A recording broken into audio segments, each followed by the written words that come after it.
Now, your KSBW weather forecast with Chief Meteorologist Lee Solomon.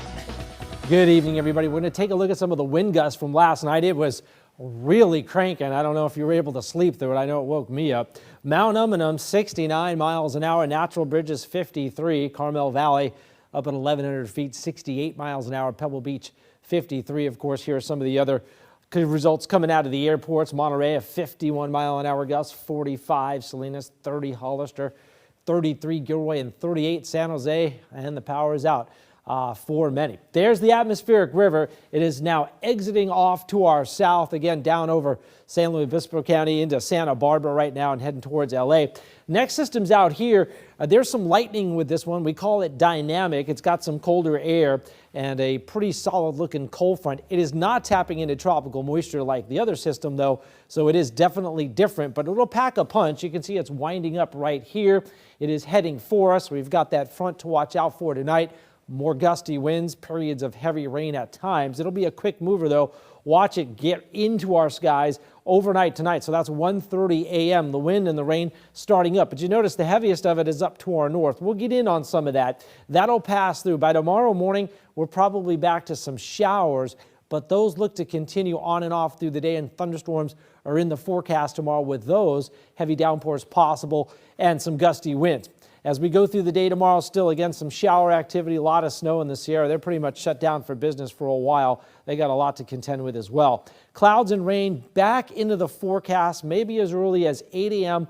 on Wednesday morning, but this is really light. This is all mostly passing us by. We're on the southern edge of this. We'll get some light rain potentially Wednesday through the afternoon. That goes by. Amounts will be light. Then we're taking a break Wednesday night, Thursday. Here you are at 9 a.m. No rain in the picture here. We go into Thursday night, we're dry. Friday morning, we're still dry, but another weak front approaches. Again, now we're getting a little ways out here in the forecast.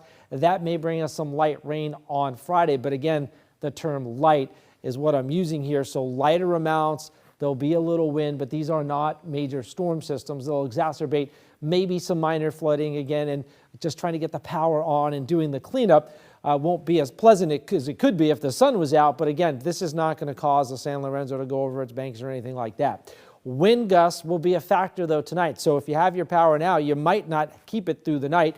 Wind gusts of 30, 35, maybe 40, 45 across the area. Higher peaks could gust over 50, so we'll watch that. Still gusting in the morning to probably 30 or 40, and it takes a little while for that to taper down. By midday, we're back mostly with gusts to around 25, but with saturated soils, trees could still topple over. Mid 40s to low 50s tonight. We bring the rain back in, so I wouldn't try to do anything late tonight in terms of cleanup. Heavy at times, chance of thunderstorms, lightning in the picture too. 53 to 58 here for tomorrow with some rain showers, some heavy downpours and some gusty winds, but it's hit and miss rather than a steady rain. By Wednesday, again, just some light showers expected, not much there. Thursday's dry, Thursday night is dry. Friday, again, we may see a chance of some light showers. Same thing on Saturday. So even though we are not going to be completely dry, we're transitioning to these from these atmospheric rivers to more typical winter storms, and they look like they'll be lessening in intensity as we go through the week and into next week. So even though we still have rain in the forecast, it's not the types of amounts with the wind that we've been having. So I can say that we are headed towards brighter skies.